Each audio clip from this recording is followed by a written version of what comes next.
नमस्कार दोस्तों, स्वागत है आपका हमारे इस YouTube चैनल सनातन सूर्यलोक में। दोस्तों, हमारे हिंदू धर्म में एकादशी के व्रत का बहुत ज्यादा खास महत्व बताया गया है। श्रीमद् भगवद गीता में भगवान श्री कृष्ण जी ने अर्जुन को उपदेश देते हुए कहा था कि संपूर्ण व्रतों में एकादशी का सर्वश्रेष्ठ व्रत मेरा ही स्वरूप है। इस कारण एकादशी के व्रत की महिमा ज्यादा हो जाती है। प्रत्येक माह की शुक्ल पक्ष और कृष्ण पक्ष की एकादशी तिथि के दिन एकादशी व्रत धारण किया जाता है। प्रत्येक व्रत का अपना खास महत्व माना गया है। इसे एकादशी 11 व्रत के नाम से जाना जाता है। भगवान श्री कृष्ण भगवान विष्णु को यह तिथि अति प्रिय है। सभी प्रकार के पाप और ताप को नष्ट करने वाली है। ऐसे ही ज्येष्ठ मास की कृष्ण पक्ष की एकादशी को अपरा एकादशी या अचला एकादशी कहा जाता है। इस व्रत का अर्थ होता है अपार धन की, अपार पुण्य की प्राप्ति। तो जो भी मनुष्य इस व्रत को करते हैं उन्हें यश कीर्ति की प्राप्ति होती है, अपार पुण्य की प्राप्ति होती है और उनके जीवन में अपार धन संपदा की प्राप्ति होती है।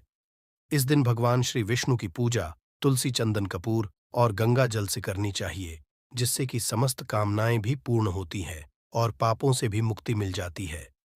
तो शास्त्रों के अनुसार एकादशी को बहुत ही व्रत माना गया है।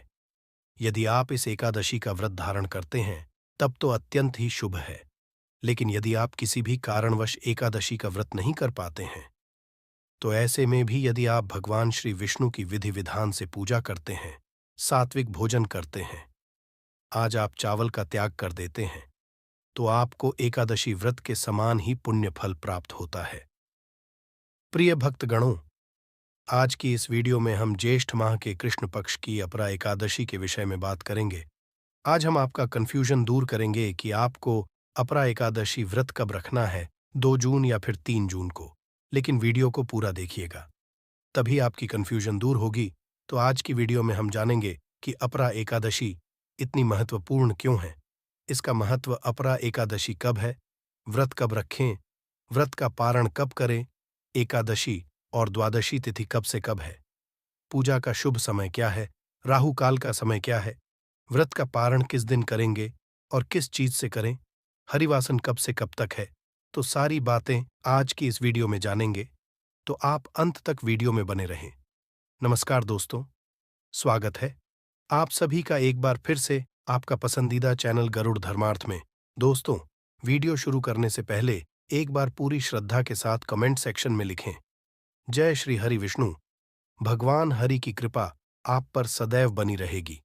और वीडियो को लाइक करके चैनल को सब्सक्राइब जरूर कर लें। आइए सबसे पहले जानते हैं अपरा एकादशी व्रत का महत्व क्या है। दोस्तों, पुराणों में अपरा एकादशी व्रत जो है बहुत महत्वपूर्ण बताया गया है। धार्मिक मान्यता के अनुसार जो फल गंगा तट पर पितरों को पिंडदान करने से प्राप्त होता है, वही अपरा एकादशी का व्रत करने से प्राप्त होता है। जो फल कुंभ में केदारनाथ के दर्शन या बद्रीनाथ के दर्शन करने से प्राप्त होता है। सूर्य ग्रहण में स्वर्ण दान करने से फल मिलता है, वही फल अपरा एकादशी के व्रत के प्रभाव से प्राप्त होता है। तो यह जो एकादशी है, ज्येष्ठ मास की कृष्ण पक्ष की अपरा एकादशी बहुत ही फलदायी बताई गई है। दोस्तों, अब जानते हैं कि अपरा एकादशी व्रत के पूजा के विधि क्या है। एकादशी की दशमी तिथि से ही एकादशी व्रत के नियमों का पालन प्रारंभ हो जाता है। जो लोग इस व्रत को हर बार करते हैं उन्हें यह सब नियम पता होते हैं, लेकिन जो लोग पहली बार ही व्रत कर रहे हैं उनके लिए बता दूं, दशमी तिथि के दिन से ही आपको सात्विक भोजन ग्रहण करना होता है। जैसे कि आप प्रातःकाल स्नान करेंगे दशमी के दिन, तो उस दिन से ही आपको दिन में लहसुन प्याज नहीं खाना है, मसूर की दाल नहीं लेनी है और चावल का ग्रहण करना है। चावल आज नहीं लेना चाहिए, क्योंकि कल हमें एकादशी का व्रत करना होता है। और ऐसे ही जैसे टमाटर, साग इत्यादि चीजें आज नहीं खाई जाती हैं। और शाम के समय सूर्यास्त से पहले ही आपको अन्न ग्रहण कर लेना है और सूर्यास्त के बाद अन्न नहीं लिया जाता है। इस बात का आपको ध्यान रखना है। सूर्यास्त के बाद यानी सूर्य डूबने के बाद यदि आपको भूख लगती है तो आप फल इत्यादि खा सकते हैं, लेकिन आप अनाज नहीं लेंगे। बस इतना ध्यान रखना है। रात्रि में आपको भूमि पर शयन करने का विधान बताया गया है। हमारे शास्त्रों में तो संभव हो तो भूमि पर शयन करें, अन्यथा आपका बिस्तर शुद्ध हो। इस बात का आप ध्यान रखिए और पूर्ण रूप से ब्रह्मचर्य का पालन किया जाता है। दशमी तिथि के दिन आपको इस बात का भी ध्यान रखना है। एकादशी के दिन प्रातःकाल जल्दी उठे और स्नान इत्यादि करने के बाद आपको सबसे पहले सूर्यदेव को जल देना है। उसके बाद भगवान श्री हरि विष्णु की पूजा करनी है। अब बहुत लोगों के प्रश्न आते हैं कि हम पहले पूजा कर लिए लेकिन जल देना ध्यान नहीं रहा, तो क्या करें? देखिए, यदि आपने जल पहले नहीं दिया तो आप पूजा के बाद भी दे सकते हैं। सूर्य को जल जरूर हमें देना चाहिए। सूर्य को जल देने से बहुत सारे फायदे हैं। हमारे जीवन की जो सभी प्रकार की जो परेशानियां हैं, सूर्य को जल देने से दूर होती हैं। और पूजा का फल भी हमें तभी मिलता है जब हम सूर्य की आराधना करते हैं, तो सूर्य देव को जल देना है। भगवान श्री विष्णु की विधि विधान से पूजा करनी है। यदि आपके घर में भगवान श्री हरि विष्णु का कोई भी विग्रह है, कोई मूर्ति है, तो आप उनका अभिषेक कीजिए। जैसे शालिग्राम की शिला है, लड्डू गोपाल जी आपके घर में हैं, तो आप उनका अभिषेक जरूर कीजिए। श्री हरि विष्णु का कोई भी विग्रह है, उसका आप अभिषेक करें। पंचामृत घर के ईशान कोण में आपका जो मंदिर है, मंदिर में ही आप चाहें तो भगवान की पूजा कर सकते हैं। और यदि आप अलग से चौकी लगाकर पूजा करना चाहते हैं, तो अलग से एक चौकी लगाकर उस पर पीला वस्त्र बिछाएं। भगवान श्री हरि विष्णु और महालक्ष्मी की मूर्ति या प्रतिमा जो भी आपके पास है, उसे स्थापित कीजिए। देखिए, जब भी हम भगवान श्री हरि की पूजा करते हैं, तो मां लक्ष्मी की पूजा साथ में जरूर चाहिए। इससे घर में जीवन में सुख समृद्धि की प्राप्ति होती है। तो आपको भगवान श्री हरि की विधि विधान से पूजा करनी है। पीले पुष्प उन्हें अर्पित करने हैं। शुद्ध घी का दीपक जला लीजिए वहां पर। और सर्वप्रथम आपको व्रत का संकल्प लेना चाहिए कि आज आप व्रत कर रहे हैं एकादशी का, अपरा एकादशी का। और भगवान श्री हरि विष्णु की कृपा से यह व्रत निर्विघ्न पूरा हो, किसी भी प्रकार कोई क्लेश बीच में ना आए। इस बात के लिए भगवान श्री हरि विष्णु से प्रार्थना कीजिए। यदि आपकी कोई खास कामना है तो वह कामना श्री हरि से कहिए। इस कामना से आप ही व्रत कर रहे हैं और इस तरह से आपको व्रत का संकल्प लेना चाहिए। इसके बाद आपको पूरे दिन व्रत रहना होता है। भगवान श्री विष्णु की विधि विधान से पूजा कर लीजिए। सुबह के समय विष्णु सहस्त्र नाम का पाठ करना चाहते हैं तो कर सकते हैं। आप भगवान श्री हरि विष्णु के मंत्र का जाप, ओम नमो भगवते वासुदेवाय नमः, इस मंत्र का जाप आप 1 माला, 11 माला या 21 माला, जितना भी संभव हो, जितना भी आपके पास समय हो, जरूर करना चाहिए। माला पर नहीं कर पाते हैं तो आपको चाहिए कि आप पूरे समय चलते फिरते उठते बैठते भगवान श्री हरि विष्णु के नाम का मन ही मन जब और स्मरण करते रहे। भगवद गीता का पाठ करना आज बहुत श्रेष्ठ माना गया है। विष्णु सहस्त्र नाम का भी पाठ आपको आज जरूर करना चाहिए। कोटि गुणा प्राप्त होता है। एकादशी के दिन जो हम विष्णु सहस्राम का पाठ करते हैं उसका, और जो हम रोज करते हैं उससे कहीं अधिक कोटि गुना फल हमें प्राप्त होता है एकादशी के दिन व्रत करने का। तो एकादशी के दिन हमें जरूर विष्णु सहस्र नाम का पाठ किया तो स्वयं पनाह चाहिए या फिर सुनना चाहिए। दोस्तों, आज के दिन जैसे कि एकादशी के दिन पूरे दिन आपको किस बात का ध्यान रखना है? व्रत में है हम एकादशी के, तो हमें किसी की नहीं करनी चाहिए। वैसे तो कभी भी नहीं करनी चाहिए, लेकिन व्रत है तो खास रूप से ध्यान रखें। आज किसी की निंदा नहीं करनी, किसी के बारे में भी कोई गलत शब्द नहीं बोलना, अपशब्द नहीं बोलना, क्रोध नहीं करना चाहिए। मन में किसी प्रकार के बुरे विचार किसी के लिए भी अपने नहीं आने देना चाहिए। आज आप कोई ऐसा शब्द न बोले जिससे दूसरों की आत्मा को दुख हो, तो इस बात का आप ध्यान रखना है। ज्यादा से ज्यादा समय अपना भगवान श्री हरि विष्णु के नाम और मंत्र जाप में बिताए तो बहुत ही श्रेष्ठ फल की प्राप्ति होती है। एकादशी के व्रत का नियम भी यही है कि हम अपना पूरा समय आज के दिन श्री हरि विष्णु के लिए निकालें। इसके बाद आप दिन में फल ले सकते हैं, जल ले सकते हैं, चाहे तो निर्जल रहकर व्रत कर सकते हैं, क्योंकि दोनों ही तरह से एकादशी के व्रत का यदि आप सक्षम हैं, शारीरिक रूप से स्वस्थ है और निर्जला एकादशी व्रत का पालन करना चाहते हैं, तो आप निर्जल भी एकादशी का व्रत रख सकते हैं। बहुत से लोग हर एकादशी का व्रत निर्जल ही रहते हैं, लेकिन यदि ऐसा नहीं है तो आप फलाहार के साथ आपके व्रत रख सकते हैं। पूरे दिन व्रत रहना है। और शाम के समय भगवान श्री हरि विष्णु की पूजा करें। शुद्ध घी का दीपक जलाए, उनके सामने बैठकर मंत्र का जाप करें, भजन कीर्तन करें। रात्रि में जागरण विधान होता है। एकादशी के दिन तो संभव हो जितना भी समय, उतने समय आपको जागरण करना चाहिए। मतलब रात्रि में जाकर और भगवान श्री हरि विष्णु के नाम का, उनके मंत्र का स्मरण करें, भजन कीर्तन करें, बहुत श्रेष्ठ होता है। एकादशी की रात्रि में अखंड दीपक जलाने का विधान है। यदि आप रात्रि में अखंड दीपक जलाते हैं तो बहुत ही श्रेष्ठ फल की प्राप्ति होती है। ऐसा कहा जाता है कि एकादशी की रात में जो भी भक्त भगवान श्री हरि विष्णु के नाम का दीप दान करते हैं, उनके जीवन में कभी भी अंधेरा नहीं होता। उनके रास्ते हमेशा खुले रहते हैं और उनको भवसागर से मुक्ति मिलती है, तो बहुत ही श्रेष्ठ फल पर प्राप्त होता है। एकादशी के दिन अखंड दीपक जलाने का। अखंड दीपक, आप जैसे कि एक कर्म साक्षी दीपक जला रहे हैं, उसके साथ ही आपको एक दीपक भगवान श्री हरि विष्णु नाम पर जला देना है। चाहे आप मिट्टी का ले, कोई धातु का ले, उसे स्थापित कर दे। आप उसे फिर हिलाना नहीं होता है।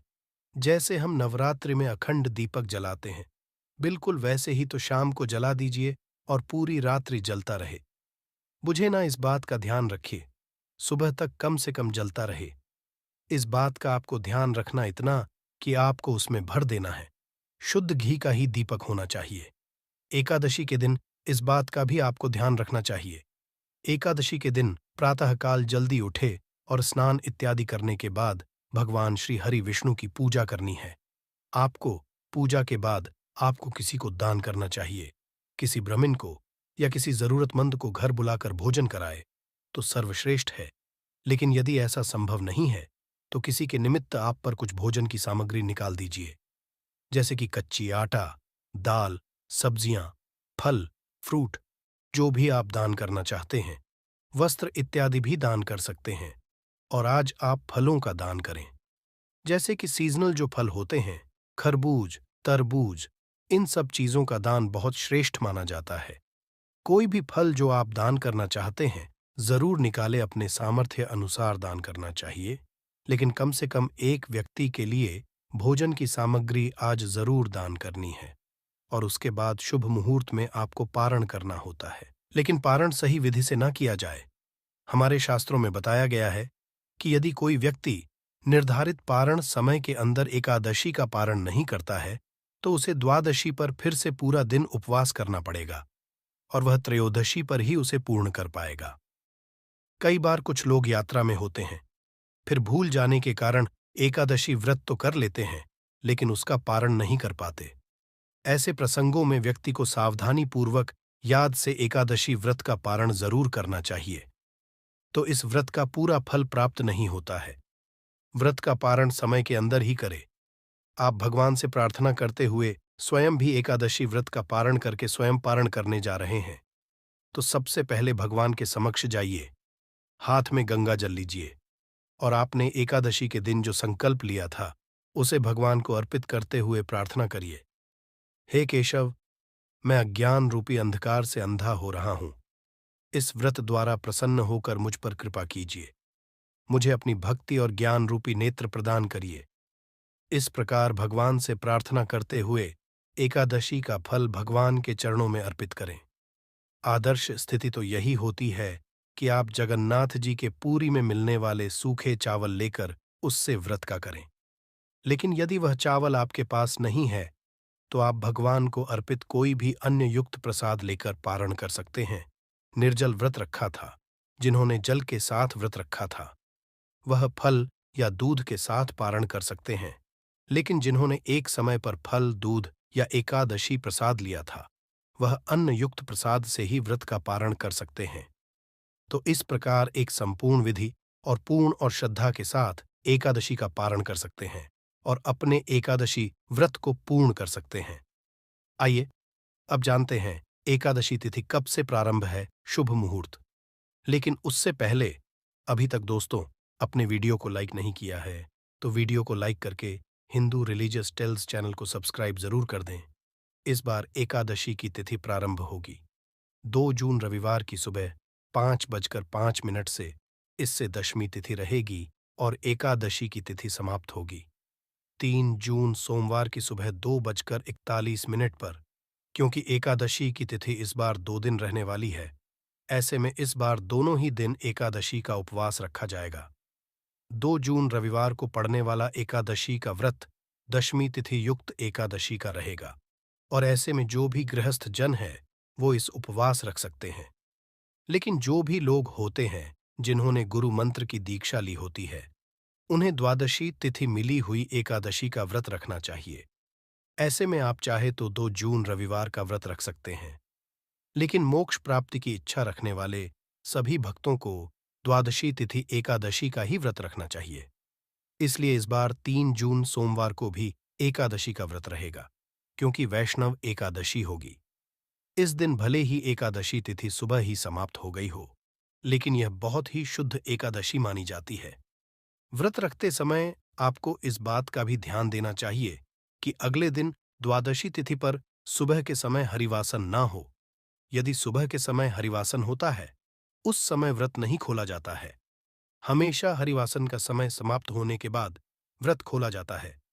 ऐसे में यदि आप 2 जून रविवार को एकादशी का व्रत रख रहे हैं, तो आपको 3 जून को थोड़ा देर से व्रत का करना होगा। द्वादशी तिथि प्रारंभ होगी 3 जून सोमवार की सुबह 2:42 से, और इसी के साथ हरिवासन का समय भी शुरू हो जाएगा। शुरुआत के 5 से 6 घंटे का समय हरिवासन रहता है और द्वादशी तिथि समाप्त होगी 4 जून मंगलवार को, यानी कि 3 जून सोमवार की ही मध्य रात्रि 12:18 पर। हरिवासन का जो समय है वह 3 जून सोमवार को सुबह 8:30 पर समाप्त होगा। इससे पहले तक आप उपवास नहीं खोल सकते, क्योंकि हरिवासन रहेगा। ऐसे में जिन्होंने भी 2 जून को एकादशी का उपवास रखा है, उन्हें 3 जून सोमवार को सुबह 8:35 से 9:55 के बीच में एकादशी का उपवास खोलना चाहिए। यदि किसी कारण से आप सुबह के समय उपवास न खोल पाए, तो आप दोपहर 1 बजे से 3 बजे के बीच में अपना वास खोल सकते हैं। और जिन्होंने भी 3 जून सोमवार को वैष्णव अपरा एकादशी का उपवास रखा है, वो 4 जून मंगलवार को सुबह 5:44 से 6:25 के बीच में अपना उपवास खोलेंगे। इस समय आपको अपने व्रत का पारण करना होगा। आप हमेशा पारण मुहूर्त से पहले पूजा कर लें। तो अब बात करते हैं कि अपरा एकादशी के दिन ऐसा कौन सा खास उपाय करें जिससे कि श्री हरि विष्णु और महालक्ष्मी की कृपा हमें प्राप्त हो, हमारे जीवन धन संपदा बनी रहे, और जो हम व्रत करते हैं उसका पुण्य फल हमें प्राप्त हो। आज के दिन भगवान विष्णु और महालक्ष्मी की विधिवत पूजा करनी है संयुक्त रूप से। चंदन यात्रा का अंतिम दिन भी है, तो आज आप चंदन से श्रृंगार कीजिए। भगवान श्री हरि विष्णु का तुलसी दल जरूर अर्पित करना है। आपको मखाने की खीर बनाकर उसमें यदि आप केसर युक्त मखाने की खीर बनाएं, जैसे आप थोड़ा सा केसर डाल दें, पीली खीर हो जाती है। उसके बाद आपको उसमें तुलसी दल डालना है, और इसके साथ यदि आप भगवान श्री विष्णु को अर्पित करते हैं यह मखाने की खीर, तो समस्त प्रकार के पुण्य फलों की प्राप्ति हो और आपकी सभी इच्छाएं भगवान श्री हरि विष्णु पूर्ण करते हैं।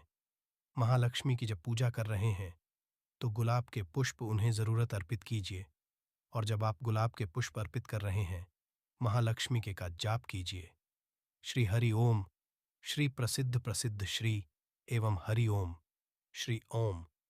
महालक्ष्मी है मंत्र का जाप आप अधिक से अधिक कीजिए। संभव हो तो कमल गट्टे की माला लेकर 1 माला 11 माला कर लीजिए, बहुत श्रेष्ठ फल की प्राप्ति होती है।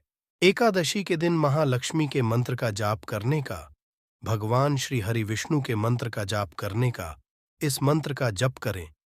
आप जो फूल आपने मां लक्ष्मी को अर्पित किए हैं, वह पुष्प पर पूजा के बाद एक लाल रेशमी कपड़े में बांधकर अपने धन रखने के स्थान पर रख दीजिए। इससे आपके घर में कभी भी धन का अभाव नहीं होगा, हमेशा धन का आगमन बना रहेगा और धन का संचय बना रहेगा। भगवान श्री हरि विष्णु की जब आप पूजा कर रहे हैं तो तुलसी के पत्ते ले लीजिए और सब पर आपको चंदन लगाना है। पीला चंदन लगा लीजिए और यह चंदन युक्त पत्र भगवान श्री हरि विष्णु के चरणों में अर्पित कीजिए। मां लक्ष्मी का मंत्र जप कर रहे हैं, भगवान श्री हरि विष्णु के भी मंत्र का जाप कीजिए और विष्णु सहस्त्र नाम का पाठ और कनक धारा स्तोत्र का पाठ आज करने से आपके जीवन में सदा धन संपदा बनी रहती है। अपरा एकादशी का व्रत करने से अपार धन, अपार पुण्य की प्राप्ति होती है।